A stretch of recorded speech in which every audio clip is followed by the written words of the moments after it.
জানতি তই যদি জীয়াই আছ মোৰ ওচৰলৈ আহ। আৰক্ষীৰ বিষয়াগৰাকীয়ে কৈছিল সুনীল হেনো জীয়াই আছে। যদি মোৰ ল'ৰাটো জীয়াই আছে সোনকালে আনি দিয়ক। মোৰ ল'ৰাটো যদি ক'ৰবাত জীয়াই আছে সোনকালে আনি দিয়ক মোৰ ওচৰলৈ। মই হাতযোৰ কৰি কৈছোঁ, মোৰ তাক চাব মন গৈছে। মই আপোনালোকক হাতযোৰ কৰিছোঁ। মই হাতযোৰ কৰি কৈছোঁ, সোনকালে মোৰ ওচৰলৈ আনি দিয়ক। ক'ত আছেনো সি জীয়াই?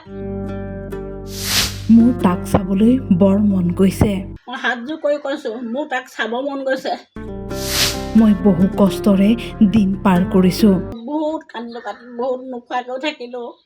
হিয়া ধুনী কান্দিও তাক মই পোৱা নাই। ৪৩ দিন ধৰি সন্ধান নাই সুনীল গগৈৰ।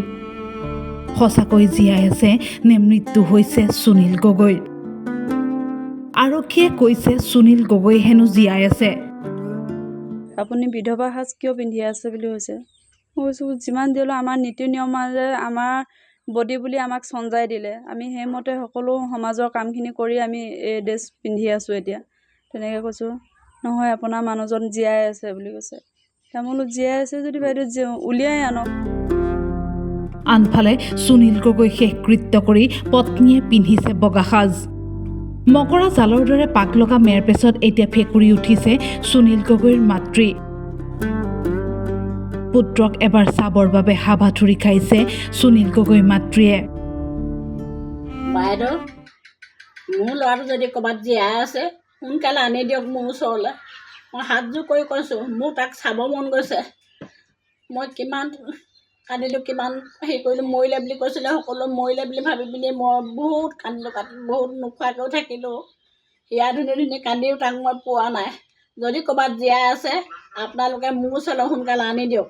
আনি দিয়ক সোনকালে ল'ৰাটো, মই চাওঁ, তাক চাব মন গৈছে মোৰ। বহুত কান্দিলোঁ মই, বহুত কান্দিলোঁ, বহুত টোপনি ক্ষতি কৰিলোঁ, বহুত দুখত থাকিলোঁ মই। ল'ৰাটো জীয়াই আছে বুলি কৈছোঁ, ক'ত জীয়াই আছে? সোনকালে মোক আনি দিয়ক, আনি দিয়ক মোৰ ওচৰলৈ। মই হাতযোৰ কৰি কৈছোঁ, সোনকালে মোৰ ওচৰলৈ আনি দিয়ক। ক'ত আছেনো সি জীয়াই আছে বুলি কৈছে, এতিয়া আনি দিয়ক। মই মৰিলে বুলি দহাকাজো কৰিলোঁ, কান্দিলোঁ, কিমান কান্দিলোঁ, কিমান কি কৰিলোঁ পাত্তা নাই। এতিয়া মোৰ ওচৰলৈ সোনকালে আনি দিয়ক, ল'ৰাটো আনি দিয়ক। পুত্ৰৰ বাবে এতিয়া কান্দি কান্দি দিন পাৰ কৰিছে সুনীল গগৈৰ মাতৃয়ে।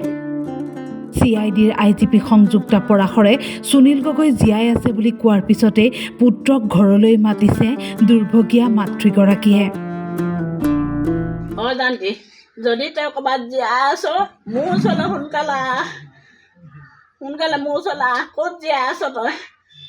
জীয়াই আছে বুলি মানুহবিলাক কৈছে। আমি আকৌ মৰিলে বুলি ভাবি এইবোৰ দহাকাজো কৰিলোঁ, ক'ত কি এইবোৰ দেখি পিনি দহাকাজো কৰিলোঁ। যদি ক'ৰবাত তই জীয়াই আছ সোনকালে মোৰ ওচৰলৈ আহ, পায় মোৰ ওচৰলৈ আহ। সেইদিনা বাইদেউজনে কি কৈছে? মৰা নাই, সুনীল মৰা নাই। আপুনি কিয় ইমান কান্দিছে, কেলৈ ইমান দুখ কৰিছে? সুনীল আহিব, সুনীল জীয়াই আছে, বাইদেউজনীয়ে কৈছিলে। বোৱাৰীকো কৈছিলে নেকি? বোৱাৰীকো কৈছে, মোকো কৈছে, সুনীল জীয়াই আছে, আপুনি কেলৈ ইমান দুখ কৰিছে মনত? সুনীল আহিব, যদি আছে সোনকালে মোৰ ওচৰলৈ আনি দিয়ক। পুত্ৰ সন্ধানহীন হৈ থকাৰ বাবে এতিয়া ঘৰখন চলাবলৈ অসুবিধা হৈছে। সুনীল গগৈ পুত্ৰ সুখ্যাতিৰে উত্তীৰ্ণ হোৱাৰ পিছতো এতিয়া ল'ৰাটোক পঢ়াবলৈ তেওঁলোকৰ হাতত নাই ধন। ইমান কষ্ট চলিছোঁ, ল'ৰাটো পাছ কৰিলে, নাতিটো পাছ কৰিলে, ভাল নম্বৰলৈ পাছ কৰিছে সি। তাক এতিয়া পঢ়াব লাগে, তাক পঢ়াবলৈও টকা পইচা নাই। সেইবোৰ বহুত দুখ লাগিছে, বহুত কষ্ট কৰিছোঁ, বহুত কান্দিছোঁ, নোখোৱা নোবোৱাকৈ আছোঁ। আৰু যদি ক'ৰবাত জীয়াই আছে মোক ল'ৰাটো সোনকালে আনি দিয়ক, মোৰ ওচৰলৈ আনি দিয়ক। মই হাতযোৰ কৰি কৈছোঁ, আনি দিয়ক। এতিয়া প্ৰশ্ন হয়, কেতিয়া ফাদিল হ'ব ৰাজ্য কঁপোৱা সুনীল গগৈৰ ৰহস্যজনক কাণ্ডৰ? সঁচাকৈয়ে যদি সুনীল গগৈ জীয়াই আছে তেনেহ'লে মাতৃৰ কান্দোনত হৃদয় গলিবনে সুনীল গগৈৰ? News desk, time 8।